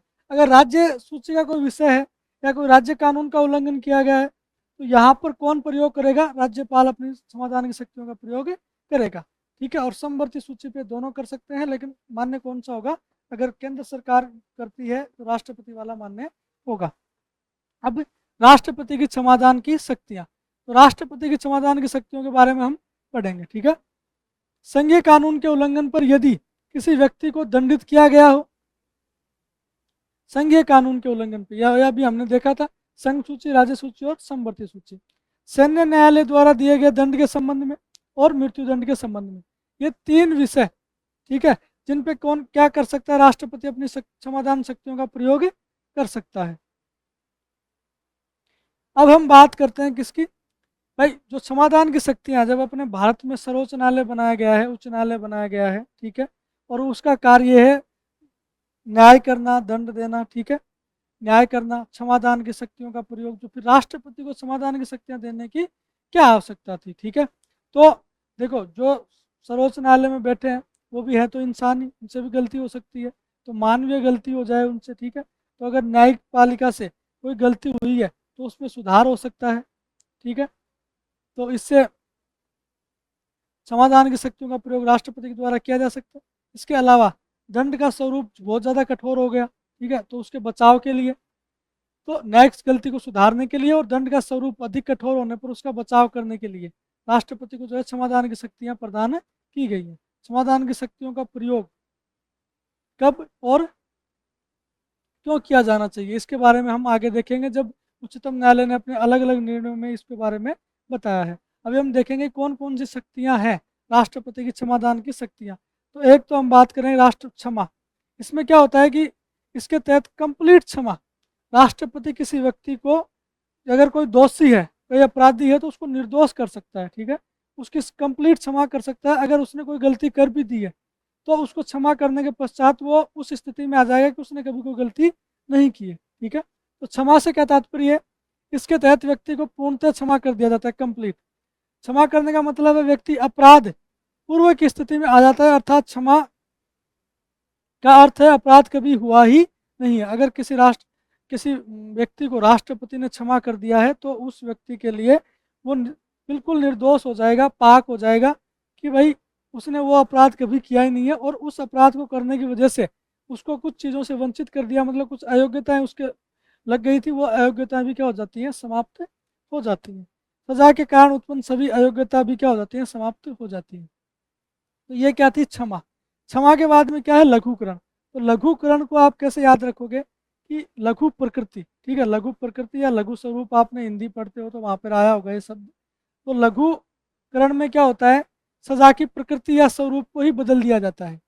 सजा की प्रकृति या स्वरूप को क्या कर दिया जाता है, बदल दिया जाता है। जैसे मृत्युदंड को आजीवन कारावास में बदल दिया, इसकी प्रकृति बदल दी। मृत्युदंड दिया था उसको क्या कर दिया, आजीवन कारावास में बदल दिया। या कठोर कारावास को किस में बदल दिया, साधारण कारावास में बदल दिया। तो लघुकरण में क्या किया जाता है, तो सजा की जो प्रकृति है उसको ही क्या कर दिया जाता है, बदल दिया जाता है, स्वरूप को ही बदल दिया जाता है। परिहार में क्या किया जाता है, तो परिहार में अवधि को कम किया जाता है। जैसे किसी को 10 वर्ष का कारावास हुआ है तो उसको 5 वर्ष का कारावास कर दिया जाएगा, ठीक है। एक होता है विराम, ठीक है, विराम। विराम में क्या, देखो विराम में क्या होता है, विराम, इसको ऐसे आप याद करोगे, विराम। वी का मतलब है विशेष, ठीक है, विशेष राम है, तो इसको क्या करेंगे, हम दोनों सुविधाएं देंगे। लघुकरण में क्या करते हैं, हम प्रकृति या स्वरूप को बदलते हैं, ठीक है, और उसमें परिहार में क्या करते हैं, अवधि को कम करते हैं। और वी राम में क्या करते हैं, देखो इसको ऐसे याद रखो, वी मतलब विशेष और राम, विशेष राम है तो इसको दोनों सुविधाएं दी जाएंगी, प्रकृति को भी बदला जाएगा और जो उसकी सजा को भी क्या किया जाएगा, कम किया जाएगा। तो इसमें सजा की प्रकृति को बदला जाता है और सजा की अवधि को भी कम किया जाता है। प्रकृति को भी बदल देंगे और अवधि को भी कम कर देंगे, ठीक है। जैसे 4 वर्ष के कठोर कारावास को कम करके 2 वर्ष के साधारण कारावास में बदल दिया जाता है, ठीक है। प्रकृति भी चेंज कर दी, कठोर कारावास से साधारण कारावास कर दिया, और 2 वर्ष से 4 वर्ष से 2 वर्ष कर दिया, ठीक है, मतलब अवधि भी कम कर दी और प्रकृति भी बदल दी। तो ये क्या है, विराम, ठीक है। उसके बाद में आता परविलंब। देखो इसके नाम में क्या लिखा हुआ, विलंब, मतलब जो सजा है उसको अस्थायी रूप से क्या कर दिया जाता है, उस पर रोक लगा दी जाती है, ठीक है। तो कौन कौन सी शक्तियाँ हमने देखी हैं, सबसे पहले क्षमा, क्षमा में कंप्लीट क्षमा हो जाता है। उसके बाद लघुकरण, लघुकरण में उसकी प्रकृति या स्वरूप को बदल दिया जाता है, ठीक है, जैसे फांसी की सजा को आजीवन कारावास में बदलना। फिर उसके बाद में हमने देखा था परिहार, परिहार में अवधि को कम कर दिया जाता है। विराम में प्रकृति और अवधि दोनों को कम किया जाता है, ठीक है। और उसके बाद में हमने क्या देखा था, हमने देखा था परविलंब, परविलंब में अस्थायी रोक लगा दी जाती है। तो ये क्या है, राष्ट्रपति की क्षमादान की शक्तियाँ, आर्टिकल 72 में। इसके अलावा सामान्य मृत्युदंड की स्थिति में इसका प्रयोग किया जाता है, किसमें, परविलंब में। अब आगे देखिए राज्यपाल की क्षमादान की शक्तियाँ, आर्टिकल 161 में। कहाँ लिखी हुई है आर्टिकल 161 में, जब क्षमादान की शक्तियाँ पढ़ते हो तो राज्यपाल की शक्तियाँ साथ में पढ़ना जरूरी है। यदि किसी राज्य के कानून के उल्लंघन पे, राज्य के कानून, अभी मैंने पढ़ाया था कि संघ का कोई कानून है तो राष्ट्रपति समाधान की शक्तियों का प्रयोग करेगा। राज्य का कोई कानून है तो उसके उल्लंघन के लिए कौन प्रयोग करेगा, राज्यपाल क्षमा कर सकता है। सैन्य न्यायालय द्वारा दंडित व्यक्ति को क्षमा राज्यपाल जो है नहीं कर सकता। अभी हमने सैन्य शक्तियाँ पढ़ी थी, तो तीनों सेनाओं का प्रमुख कौन होता है, राष्ट्रपति होता है। तो सैन्य मामले से रिलेटेड जो है समाधान की शक्तियों का प्रयोग कौन कर सकता है? राष्ट्रपति, लेकिन राज्यपाल नहीं कर सकता, ये ध्यान रखना, ये कथन में पूछा जा सकता है। मृत्युदंड के मामले में राज्यपाल पूर्णतः क्षमा नहीं कर सकता। अगर किसी को फांसी की सजा हुई है तो राज्यपाल जो है कंप्लीट क्षमा नहीं कर सकता, किंतु वह परिविलंब और लघुकरण की शक्ति का प्रयोग कर सकता है। वह अस्थायी रोक लगा सकता है या फिर लघुकरण, लघुकरण मतलब क्या कर सकता है? उसकी प्रकृति और स्वरूप को बदल सकता है। ये क्या है? राज्यपाल की शक्ति, समाधान की शक्ति, आर्टिकल 161 में लिखी हुई है। ठीक है, अब हम बात करते हैं ऐसे कौन कौन से जो राष्ट्रपति की जो क्षमादान की शक्तियां हैं, ठीक है, उनके बारे में विशेष बात क्या है? ठीक है, जैसे क्षमादान की शक्ति है, क्षमादान की शक्ति है तो राष्ट्रपति ऐसे तो है नहीं कि भाई न्यायालय की तरह वो न्यायिक प्रक्रिया चल रही है, राष्ट्रपति बैठा है और आप सुनवाई के लिए आ रहे हो, ऐसा तो है नहीं। तो राष्ट्रपति की जो क्षमादान की शक्ति के लिए आप रिक्वेस्ट करते हो, उसमें आपको जो लिखित में करना पड़ेगा, मौखिक सुनवाई का आपको मौका नहीं दिया जाएगा, क्योंकि यह शक्ति कैसी है? प्रशासनिक है, ये न्यायिक शक्ति नहीं है, इसमें वाद विवाद नहीं हो सकता। और राष्ट्रपति अपने कारण बताने के लिए बाध्य भी नहीं है कि मैंने किसी व्यक्ति को क्यों क्षमा किया और क्यों नहीं किया। ठीक है, तो उस ऐसी कुछ विशेष बातें हैं वो देखते हैं। राष्ट्रपति क्षमादान शक्ति का प्रयोग मंत्रिपरिषद की सलाह पर करेगा। पहली बात, राष्ट्रपति कोई भी कार्य करेगा कैसे करेगा? मंत्रिपरिषद की सलाह पर करेगा। ठीक है, उसके बाद में है दया की याचना। दया की याचना करने वाले व्यक्ति को राष्ट्रपति से मौखिक सुनवाई का अधिकार होगा। ठीक है, मौखिक सुनवाई का अधिकार जो है नहीं होगा, वो केवल लिखित में एक एप्लीकेशन आवेदन आएगा, उसमें लिखेगा और वो राष्ट्रपति को भेज देगा और राष्ट्रपति उस पर देखेगा कि इसको क्षमा करना है या नहीं करना है। ठीक है, तो मौखिक सुनवाई का अधिकार नहीं होगा। राष्ट्रपति की इस शक्ति का कोई भी न्यायिक समीक्षा नहीं की जा सकती। अब राष्ट्रपति से यह नहीं पूछा जा सकता कि भाई आपने इसको व्यक्ति को क्षमा क्यों किया, क्या कारण थे। ठीक है, और मंत्रिपरिषद ने आपको क्या सलाह दी है, क्यों दी है। ठीक है, तो यह राष्ट्रपति से नहीं पूछा जा सकता, न्यायिक समीक्षा नहीं की जा सकती। लेकिन अगर ऐसी सिचुएशन है कि राष्ट्रपति ने भेदभावपूर्ण तरीके से या द्वेषपूर्ण तरीके से, ठीक है, या फिर एक वो होता है ना कि भाई स्वेच्छाचारी तरीके से इस व्यक्ति को माफ़ कर दिया, तो ऐसी सिचुएशन में क्या है? सर्वोच्च न्यायालय क्या करेगा? इसका न्यायिक समीक्षा कर सकता है। आगे राष्ट्रपति की क्षमादान की शक्ति के संबंध में सर्वोच्च न्यायालय ने बहुत सारे निर्णय दिए हैं, तो उन निर्णयों को हम देखेंगे।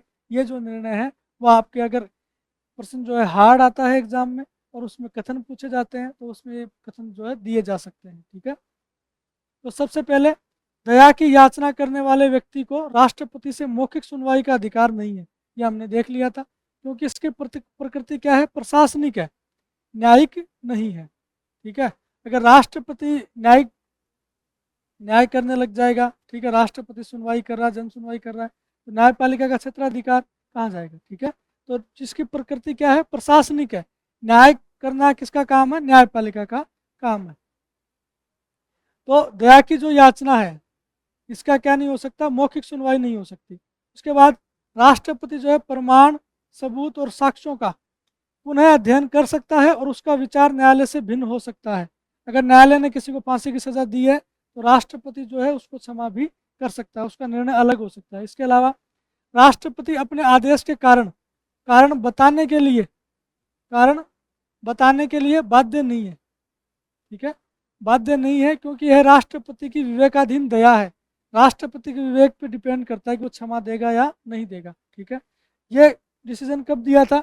ये दिया था रंगा बिल्ला वाद 1998 में।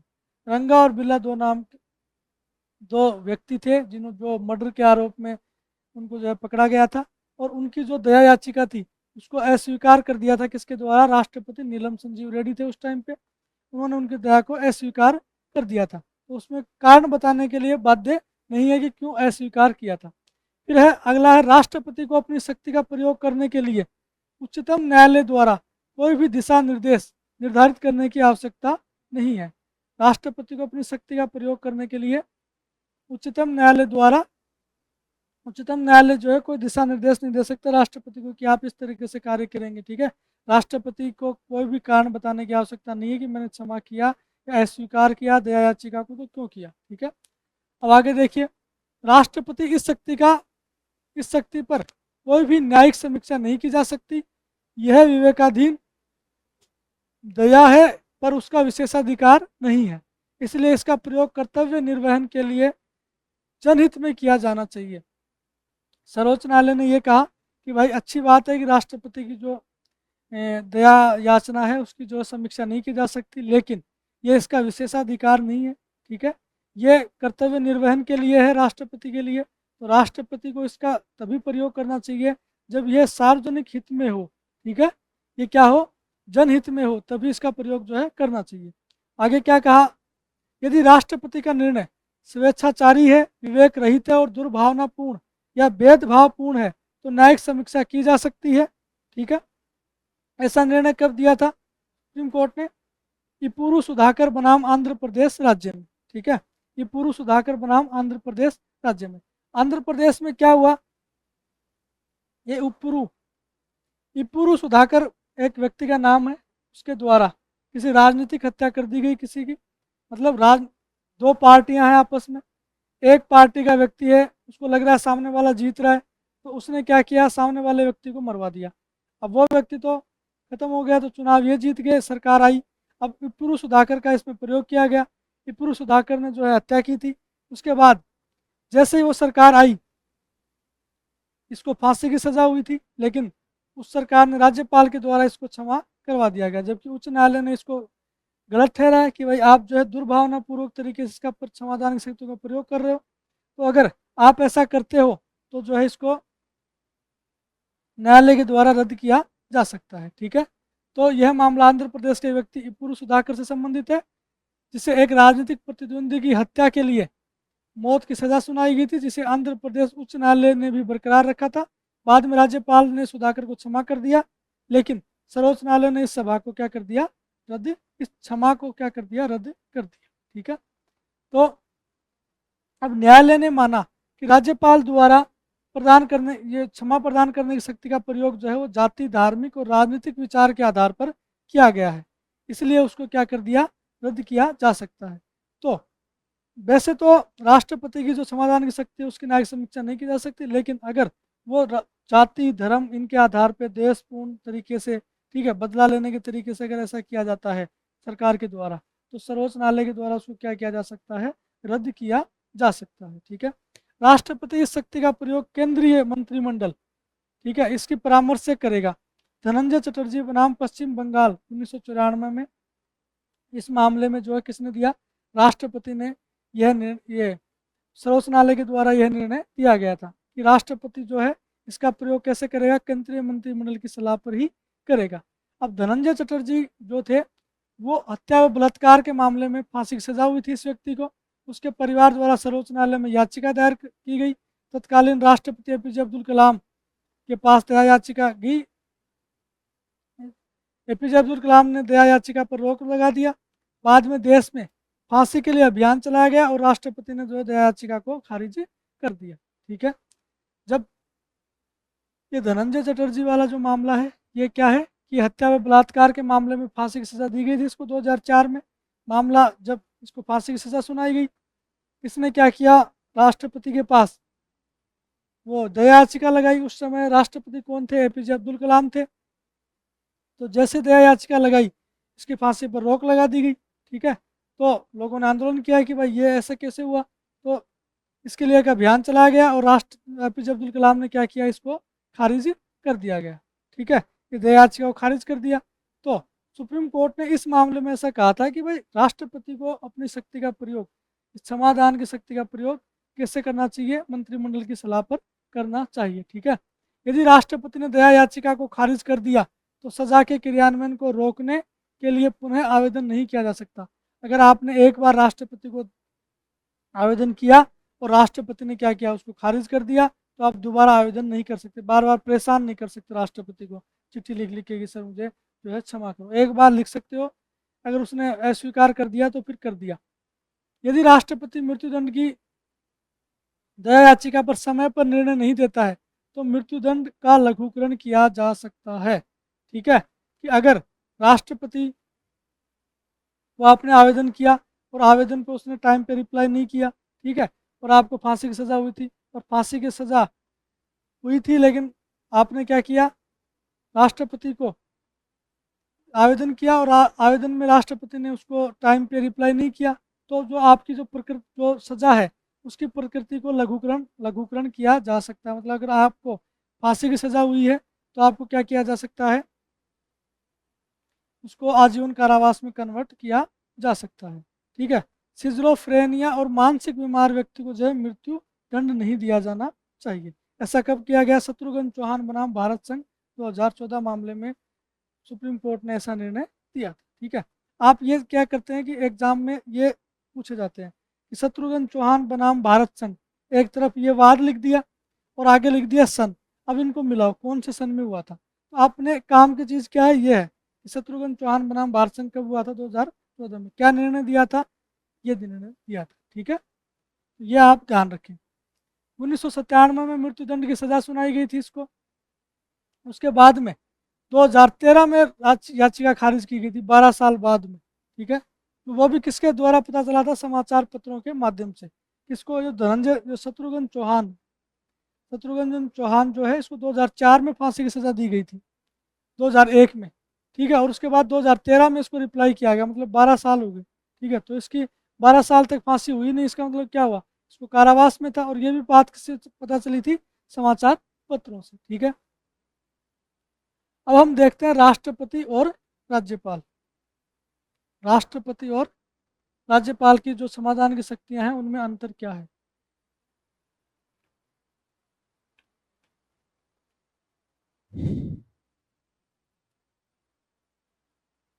राष्ट्रपति और उपराज्यपाल की शक्तियों में अंतर। एक अंतर तो यही है कि संघीय कानून के उल्लंघन पर राष्ट्रपति शक्ति का प्रयोग करता है, राज्यपाल क्या करता है? राज्य के कानून के उल्लंघन पर शक्ति का प्रयोग करता है। ठीक है, और राष्ट्रपति, ये मिसप्रिंट हो गया, और राष्ट्रपति सैन्य न्यायालय द्वारा दिए गए खंड के संबंध में इन शक्तियों का प्रयोग कर सकता है, सैन्य न्याय, जबकि राज्यपाल सैन्य न्यायालय के संबंध में इसका प्रयोग नहीं कर सकता। ये हमने देख लिया था। ठीक है, ये संघ सरकार, ये संघ कानून होता है, राज्य कानून पर करता है। ठीक है, राष्ट्रपति क्या करता है? मृत्युदंड के मामले में पांचों शक्तियों का प्रयोग कर सकता है। पांचों शक्तियां कौन कौन सी हैं? क्षमा है, लघुकरण है, परिहार है, ठीक है, विराम है। ठीक है, तो इन शक्तियों पे क्या कर सकता है? परिविलंब है। इन शक्तियों पे, पांचों शक्तियों पे राष्ट्रपति इसका प्रयोग कर सकता है, लेकिन राज्यपाल जो है मृत्युदंड के मामले में क्षमा नहीं कर सकता, हालांकि अन्य शक्तियों का प्रयोग किया जा सकता है। तो ये हमने क्या पढ़ा है? राष्ट्रपति और राज्यपाल की शक्तियों में अंतर पड़ा है, क्षमादान की शक्तियों में अंतर पड़ा है। ठीक है, तो अभी तक हमने कौन कौन सी शक्तियां पढ़ ली? देखो, हमने क्या क्या पढ़ लिया? हमने पढ़ लिया कार्यपालिका शक्तियां पढ़ ली राष्ट्रपति की, कार्यपालिका शक्तियां पढ़ ली। फिर हमने पढ़ी थी विधायी शक्तियां,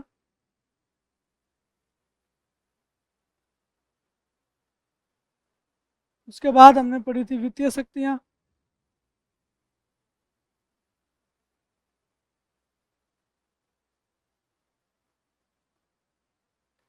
उसके बाद में हमने पढ़ी थी सैन्य शक्तियां। ठीक है, फिर कूटनीतिक शक्तियां,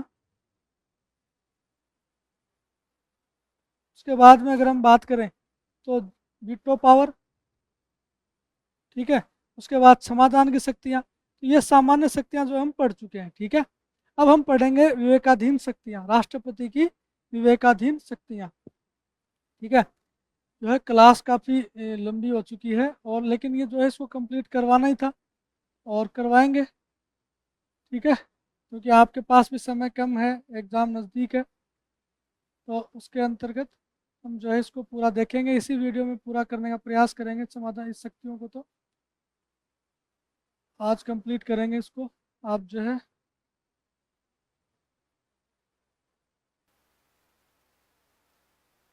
अब हम बात करते हैं राष्ट्रपति की विवेकाधीन शक्तियों के बारे में। राष्ट्रपति की विवेकाधीन शक्तियों के बारे में हम पढ़ेंगे। ठीक है, इससे पहले हम जो है सामान्य शक्तियाँ पढ़ चुके हैं।